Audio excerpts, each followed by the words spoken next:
Good morning, Vande Mataram, सुप्रभात सभी को। आप सभी लोगों का मेरे यूट्यूब चैनल RNW क्लासेस में हार्दिक स्वागत है, अभिनंदन है। उम्मीद करता हूं कि आप सब ज़रूर स्वस्थ होंगे, अच्छे होंगे। तो चलिए बिना देरी किए हम लोग अपने टॉपिक पे आ जाते हैं, स्टार्ट करते हैं। प्रिय विद्यार्थी मित्रों, आज का जो हमारा पॉइंट है वो है त्यागपत्र। तो इस लेक्चर में, इस वीडियो में हम कंप्लीट डिस्कशंस करेंगे त्यागपत्र के बारे में और समझेंगे कि त्यागपत्र होता क्या है। जैसा कि आप स्क्रीन पे देख पा रहे हैं त्यागपत्र, तो देखिए त्यागपत्र, इससे हमें क्या समझ में आ रहा है। एक पत्र है जिसका उपयोग करके हमें कुछ त्याग करना है, यानी अंशधारक जिस पत्र का उपयोग करके वो अपने अंश किसी दूसरे के पक्ष में क्या करे, त्याग दे, यानी उसे दे दे, वही कहलाता है त्यागपत्र। परिभाषा पढ़ते भी और भी हमें क्लियर हो जाएगा। त्यागपत्र तो नाम से ही स्पष्ट है बच्चों, यानी कंपनी अपने वर्तमान अंशधारकों को अतिरिक्त अंश खरीदने के लिए आमंत्रण दे तो उन्हें अधिकार अंश कहते हैं। ये तो हमने शुरू में पढ़ लिया था। राइट शेयर किसे कहते हैं? अधिकार का अंश। जब कंपनी अपने वर्तमान अंशधारकों को, मीन्स जो पहले से ही उनके कर्मचारी हैं, जो पहले से ही अंशधारक हैं, यदि कंपनी अपने पहले से ही अंशधारकों को यानी वर्तमान अंशधारकों को अतिरिक्त अंश यानी एक्स्ट्रा अंश खरीदने के लिए क्या करे, आमंत्रण दे, इन्वाइट करे, तो उसे अधिकार का अंश कहते हैं। तो त्यागपत्र क्या है? त्यागपत्र एक प्रकार का फॉर्म है। त्यागपत्र एक प्रकार का पत्र है जिसका संबंध अधिकार के अंशों के साथ जुड़ा है। ये पॉइंट बच्चों बहुत ही इम्पोर्टेंट है। एग्ज़ाम में कई बार आता है, बोर्ड के एग्ज़ाम में, कि त्यागपत्र का संबंध किसके साथ है। तो त्यागपत्र का संबंध अधिकार के अंशों के साथ है। अधिकार के अंश को, जिसको इंग्लिश में कहते हैं राइट शेयर, अधिकार के अंश की परिभाषा ऊपर दिया हुआ है। तो त्यागपत्र अधिकार के अंश के साथ संबंध रखता है, आप याद रखना। कंपनी आवेदकों को उन्हें पहले से प्राप्त अंशों के प्रमाण में कुछ निश्चित अंश खरीदने के लिए आमंत्रण देती है, तो उसे अधिकार का शेयर कहते हैं। वो जो ऊपर पढ़ा हमने, राइट शेयर, अधिकार का शेयर। कंपनी जो अधिकार अंश स्वीकृत करती है वे सभी अंश या उनमें से थोड़े अंश, कंपनी जो अधिकार अंश स्वीकृत करती है, जो अधिकार अंश कंपनी को प्राप्त होता है कर्मचारियों को, या मुझे मान लीजिए कि मुझे अधिकार अंश प्राप्त हो रहा है, तो मैं उसमें से अधिकार अंश, जैसे मान लीजिए कि वो कर्मचारी मैं हूँ, कंपनी मुझे अधिकार अंश देना चाहती है, तो मैं चाहूँ तो वे सभी अंश या उनमें से थोड़े अंश अंशधारी दूसरे व्यक्ति को देना चाहते हैं, तो वो अंश देने के लिए जिस पत्र का उपयोग करता है उसे त्यागपत्र कहते हैं। बहुत ईजी परिभाषा। जैसे आप ये मान लीजिए, पहले परिभाषा पढ़ लेते हैं। कंपनी जो अधिकार अंश स्वीकृत करती है, उनमें से पूरे अंश, यानी अगर मुझे 4 अंश मिल रहे हैं, पूरे अंश या उनमें से थोड़े अंश मैं अंश दूसरे व्यक्ति को देना चाहता हूं, तो दूसरे व्यक्ति को अंश देने के लिए मैं जिस पत्र का उपयोग करूंगा वो पत्र त्यागपत्र कहलाता है। समझ में आ गया बच्चों? जैसे कि मैं एक बार फिर से रिपीट कर दे रहा हूं, त्यागपत्र में क्या पॉइंट है। कंपनी अपने वर्तमान अंशधारकों को अधिकार के अंश देती है, तो सपोज दैट जिसको मिल रहा है, यदि वो चाहे तो पूरे अंश या उनमें से थोड़े अंश दूसरे व्यक्ति को देने के लिए वो जिस पत्र का उपयोग करता है वही कहलाता है त्यागपत्र। बहुत ईजी परिभाषा। इसके लिए ऐसा करने की सुविधा कंपनी अपने कर्मचारियों को देती है और इसके लिए नियमन पत्र में प्रावधान भी होता है। मीन्स नियमन पत्र में ऐसा नियम भी है कि ऐसा यदि वर्तमान अंशधारी यदि चाहे तो कर सकते हैं।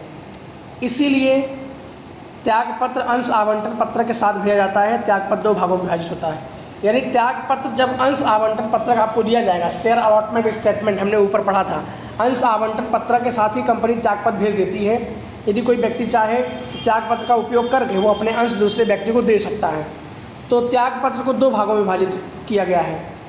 प्रथम भाग में त्यागपत्र है, प्रथम भाग के अंदर त्यागपत्र है जिसमें मूल अंशधारी हस्ताक्षर करके स्वयं कुछ अंश या सभी अंश अन्य किसी व्यक्ति के पक्ष में त्याग करना चाहता है, ऐसा बताएगा। यानी जो प्रथम भाग है उस भाग में मूल अंशधारी के बारे में, यानी ओरिजिनल शेयर होल्डर के बारे में बात हो रहा है, जिसको जिसको राइट शेयर मिलेगा, यानी जिसको अधिकार के अंश मिलेंगे उसके बारे में बातचीत हो रहा है। तो मूल अंशधारी कंपनी से ऐसा निवेदन करेगा कि मैं कुछ अंश या सभी अंश किसी व्यक्ति के पक्ष में त्याग करना चाहता हूँ, ऐसा बताकर वो साइन करेगा, ओरिजिनल शेयर होल्डर है, मूल अंशधारी। और दूसरे भाग में अंश स्वीकृति की विनंती है, जो खरीदेगा, जिस व्यक्ति के पक्ष में अंशों का त्याग किया जाता है वह व्यक्ति इस विभाग में हस्ताक्षर करके, सपोज दैट ये व्यक्ति ओरिजिनल शेयर होल्डर है और ये इसको देना चाहता है, तो ये मूल अंशधारी है, ये ओरिजिनल शेयर होल्डर है और ये दूसरा व्यक्ति है जो शेयर लेना चाहता है। तो पहले में तो ये कंपनी को ऐसा लिख के बताएगा कि मैं सभी अंश या कुछ अंश इसके पक्ष में त्याग करना चाहता हूँ, और दूसरे भाग में ये बंदा साइन करेगा, उसमें हस्ताक्षर करके बोलेगा कि ये अंश आवंटन करने की विनती करता हूँ, मतलब अब मेरे नाम पर अंश आवंटन कीजिए, या अपने नाम पर अंश आवंटन करने की विनती करता है। मतलब एक विक्रेता जो अंश बेचता है वो और एक क्रेता दोनों दो भाग में अपनी अपनी जिम्मेदारी को निभाते हैं। ठीक है, आगे बढ़ते हैं।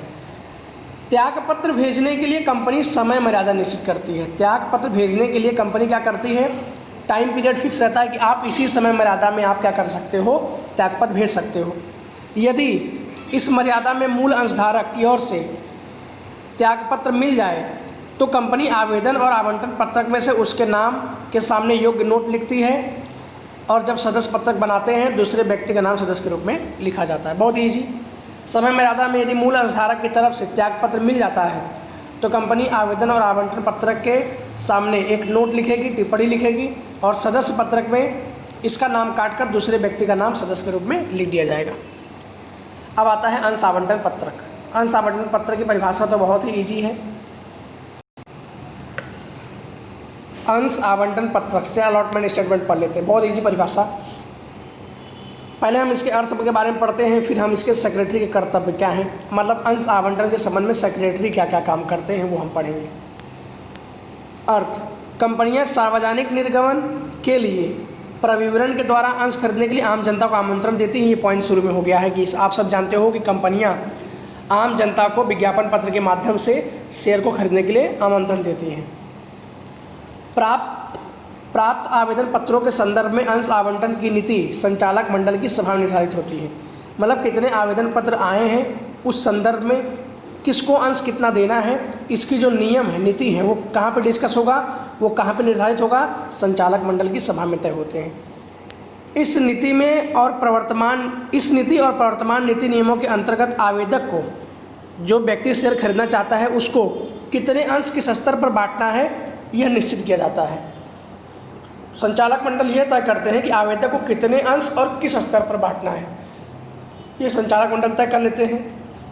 इसके बाद आवंटित अंशों की विगतों को दर्शाने वाले पत्रक को अंश आवंटन का पत्र कहते हैं।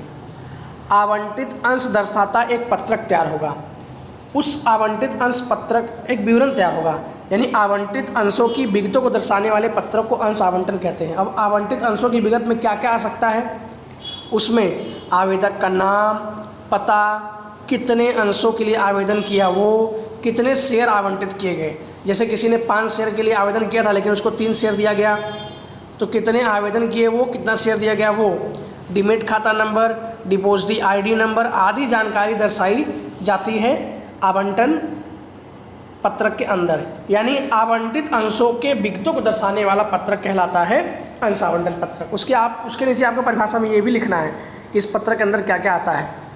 वर्तमान समय में, प्रेजेंट टाइम में कंप्यूटर सॉफ्टवेयर की सहायता से यह पत्रक तैयार किया जाता है।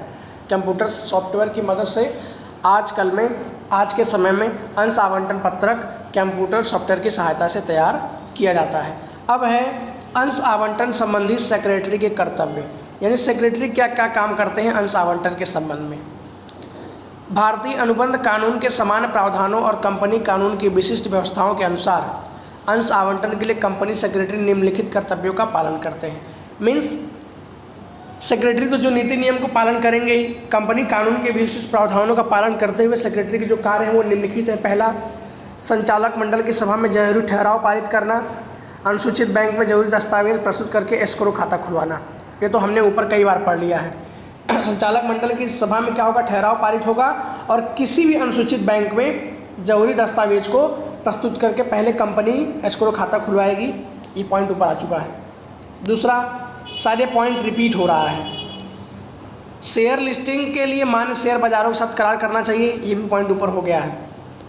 तीसरा, सार्वजनिक निर्गमन के लिए विभिन्न मध्यस्थियों जैसे कि लीड मैनेजर, ये भी वीडियो में पॉइंट आ चुका है, फिर बता दे रहा हूँ मैं। पब्लिक ऑफर यानी सार्वजनिक लोगों के लिए विभिन्न मध्यस्थियों की मदद लेना, जैसे लीड मैनेजर, रजिस्ट्रार, निर्गम, बैंक, डिपॉजिटरी, दलाल, ये जो मध्यस्थी हैं, दलाल हैं, तो इनके साथ क्या करना, करार करना। इनके साथ करार करने का भी कर्तव्य किसका है, सेक्रेटरी का है। तीसरा कर्तव्य। चौथा कर्तव्य, अंश आवेदन वापस लेने, आवेदन सूची बंद होने संबंधी कानूनी व्यवस्थाओं का पालन करवाना, ये भी कर्तव्य किसका है, सेक्रेटरी का। देखो, अंश आवेदन वापस लेने का मतलब जैसे कोई कैंसिल करा दिया कि मुझे अंश आवेदन नहीं लेने हैं, रद्द कराना हुआ। और आवेदन सूची बंद होना, मैंने आपको बताया था कि आवेदन सूची क्या होता है कि जब भी विज्ञापन पत्र को मंजूरी मिलती है तब कंपनियां सामान्यतः 3 से 5 दिन के अंदर एक आवेदन खोल देती हैं कि मतलब जो व्यक्ति हमारी कंपनी की शेयर खरीदना चाहता है वो 3 से 5 दिन के अंदर, एक डेट तय होगा, इस दिन के अंदर वो हमें एप्लीकेशन यानी आवेदन कर सकते हैं, वही कहलाता है आवेदन खुलना। तो आवेदन सूची बंद होने के लिए जो कानूनी व्यवस्थाओं का पालन करवाना, ये भी कर्तव्य किसका है, सेक्रेटरी का।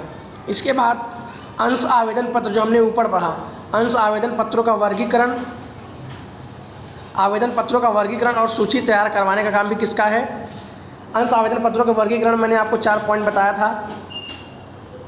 रिटेल इन्वेस्टर्स जो थे यानी फुटकर विनियोगकर्ता, उच्च संस्था, बिन संस्था के विनियोगकर्ता, संस्था के विनियोगकर्ता, यानी किस प्रकार के आवेदन आया है उनका वर्गीकरण और उनकी सूची तैयार करना, ये भी कर्तव्य किसका है, सेक्रेटरी का है। 6 नंबर पॉइंट, अंश आवंटन के लिए संचालक मंडल की सभा बुलाना, मतलब अंश देने के संबंध में संचालक मंडल की मीटिंग बुलाना और सभा संबंधी एजेंडा तैयार करना, मतलब मीटिंग में क्या क्या काम होंगे वैसा एक एजेंडा तैयार करना। दोस्तों, एजेंडा का मतलब ये होता है कि मीटिंग के अंदर क्या क्या कामें होंगी, कौन कहाँ बैठेगा, सीटिंग अरेंजमेंट से लेकर पूरी प्रारूप तैयार करना, एक पूर्व आयोजन करना, एजेंडा। 7वां, अंश आवंटन के बारे में आवेदकों को जानकारी देना, ये भी कर्तव्य किसका है, सेक्रेटरी का है कि अंश आवंटन उसे दिए गए नहीं दिए गए हैं। वर्तमान में SMS और ईमेल से जानकारी दी जाती है।